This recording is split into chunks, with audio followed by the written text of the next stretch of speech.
Welcome to the Hortons channel, early in the morning from the Quail 2025. It's pretty cold for a California morning and everyone's around setting up. There's lots of activity. Let's have a walk around and see what we can see.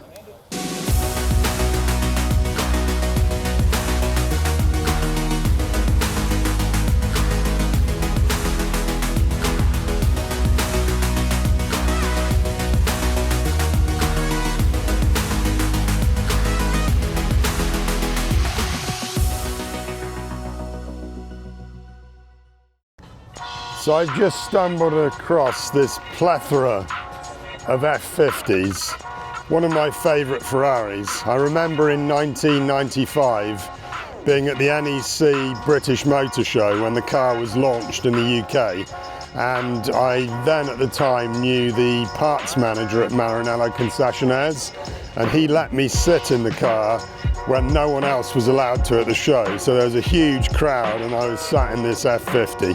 But a car I've always liked. A few years after it was new, it was quite undesirable. But in the last 10, 15 years, it's become hugely desirable. And it's just great to see such a collection of different colours. And let's have a look round. So here we have a really rare bird, F50 GT. And just an absolutely stunning car. Still looks very, very modern, even all these years later. And actually I noticed that this one here, Michael Schumacher has signed the dash on.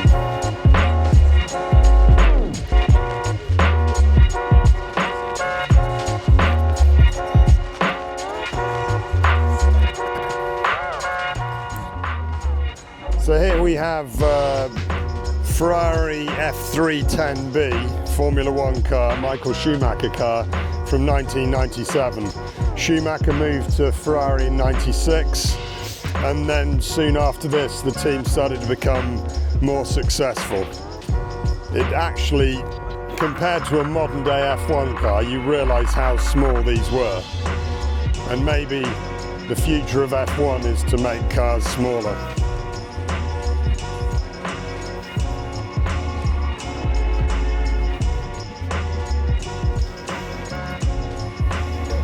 The other thing I loved about this era of F1 car, it still has a metal Ferrari badge on the front.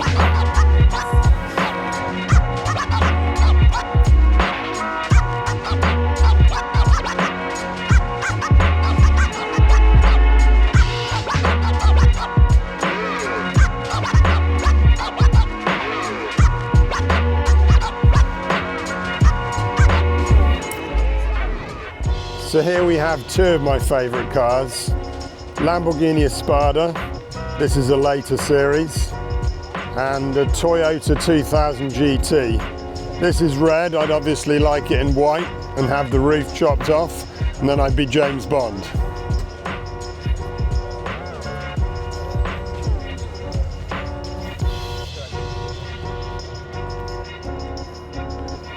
So here's the Gordon Murray stand, and here we have a T50. Not the first time I've seen one of these cars, as a customer turned up in one last summer.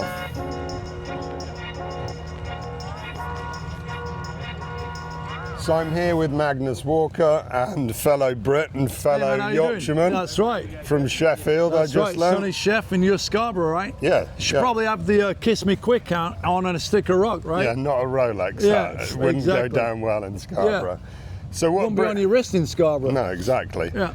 Have you been to the Quail before? Yeah, I've been many times. You know, I'm here for the Quail Beard Convention. You know. Right. Just love hanging out on golf courses.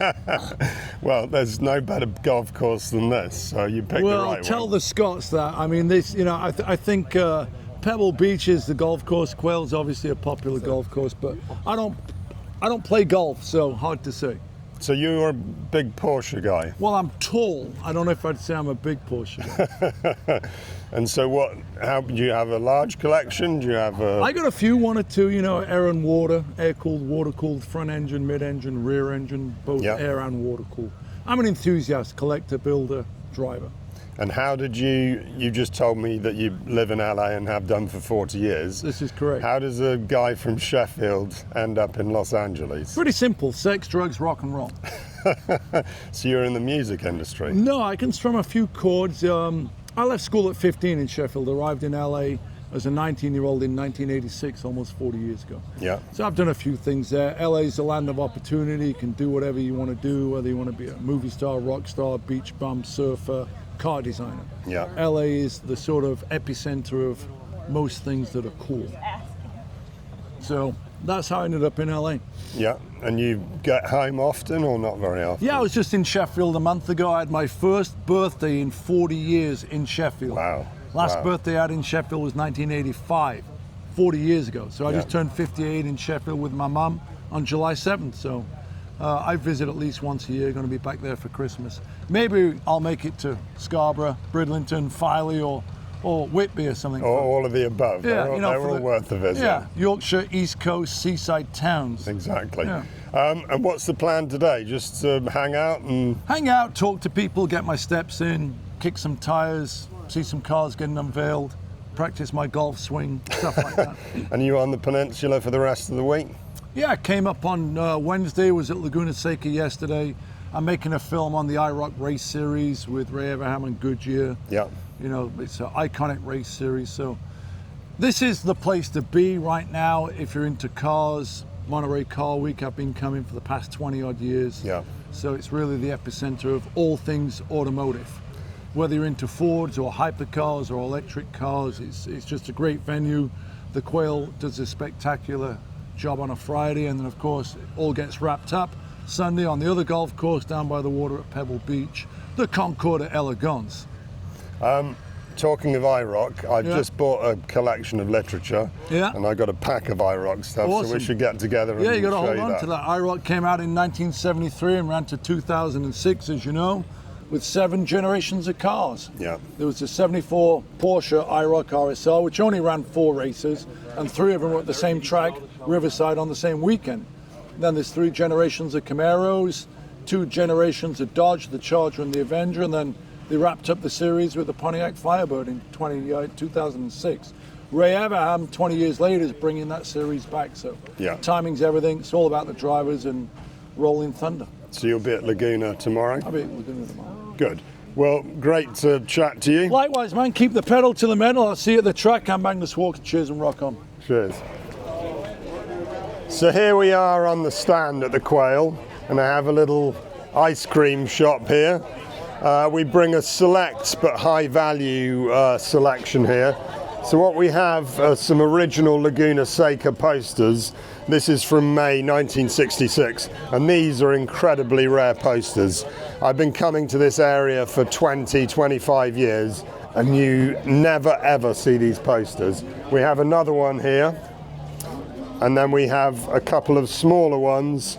This I particularly like with the chaparral, which I will just show you. This is a very rare poster, but a beautiful poster. And then, of course, flying the British flag, we have some early Silverstone posters. And then on the front, we have a small selection of fine and limited editions.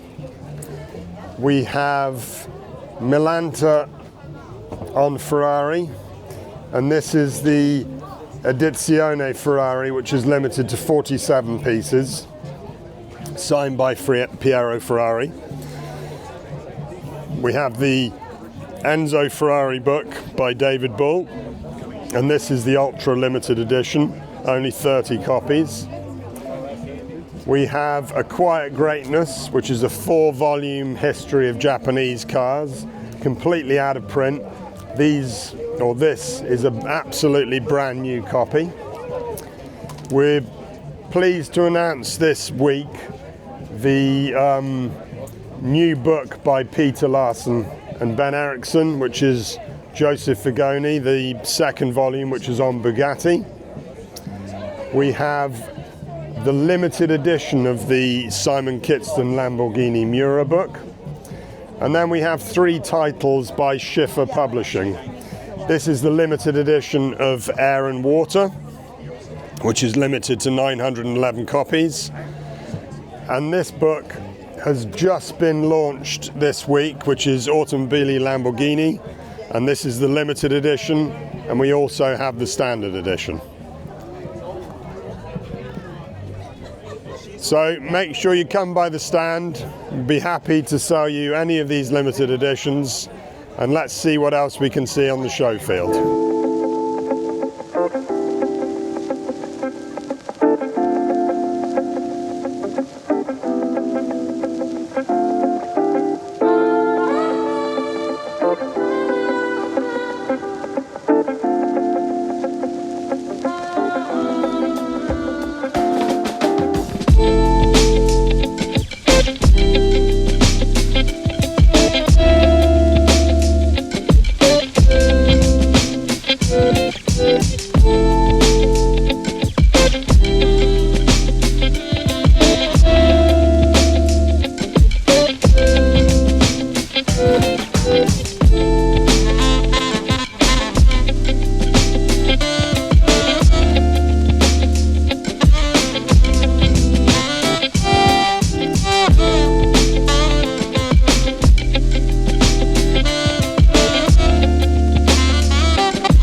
With Kevin Buckler, Le Mans winner and 4-time Daytona winner. How are you, Kevin? Good, sir. How are you? Yeah, good. And so you still actively racing, or have you? I'm not actively racing, but we do still get out there once in a while for fun. We have the 66 Daytona winner, and we are having that, that's been fully restored. So it's doing some vintage races around the country. More importantly, we're building this amazing new winery entertainment center. So we have this here. Yeah, it's my next big deal. And although it's kind of intermingled, it's funny, we're taking our success from motorsports. I'm very humble about all this stuff, but bring it over to the wine world and have a lot of fun with the way things need to be done now. Experiential. People want to have a good time, meets all of the authenticity of what we did. And anyway, it's my whole thing right now. So we're getting to go back to our roots. So have you always been a wine lover? I have, yeah. And I guess going to Le Mans just helped that. Yeah, I heard it. I helped it. No, I got it.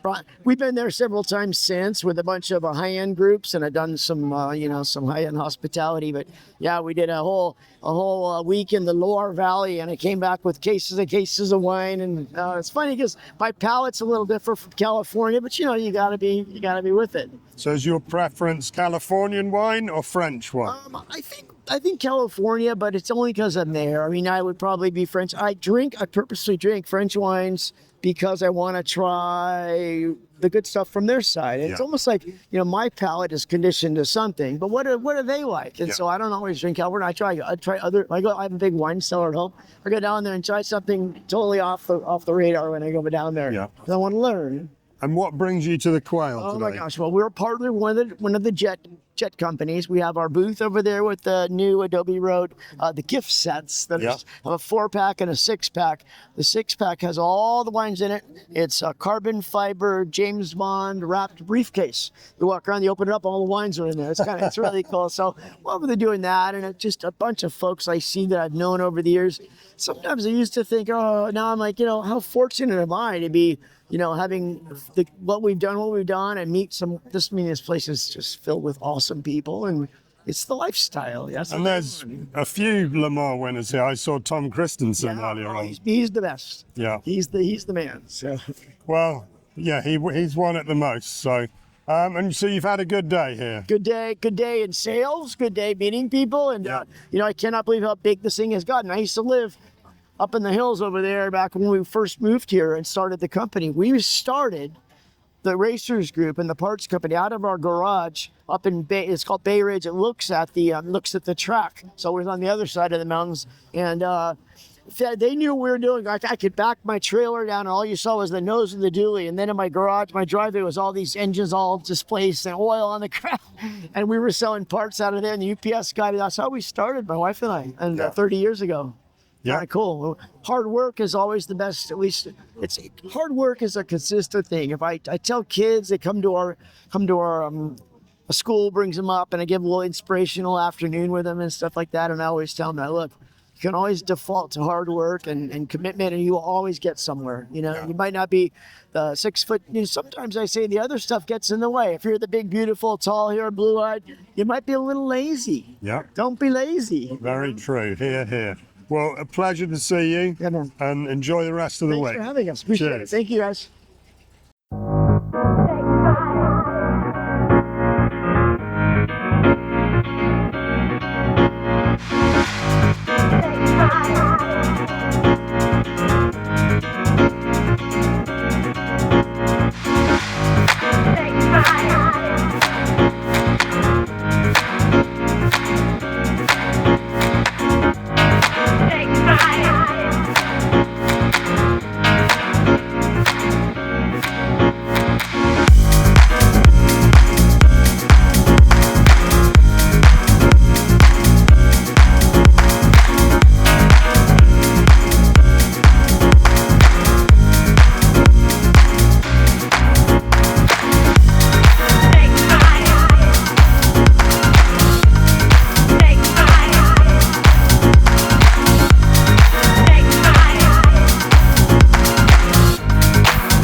So thanks for joining us at the Quail 2025. Watch the next video, which will be the Pebble Beach Concours d'Elegance in a few days' time. And remember to like and subscribe the channel.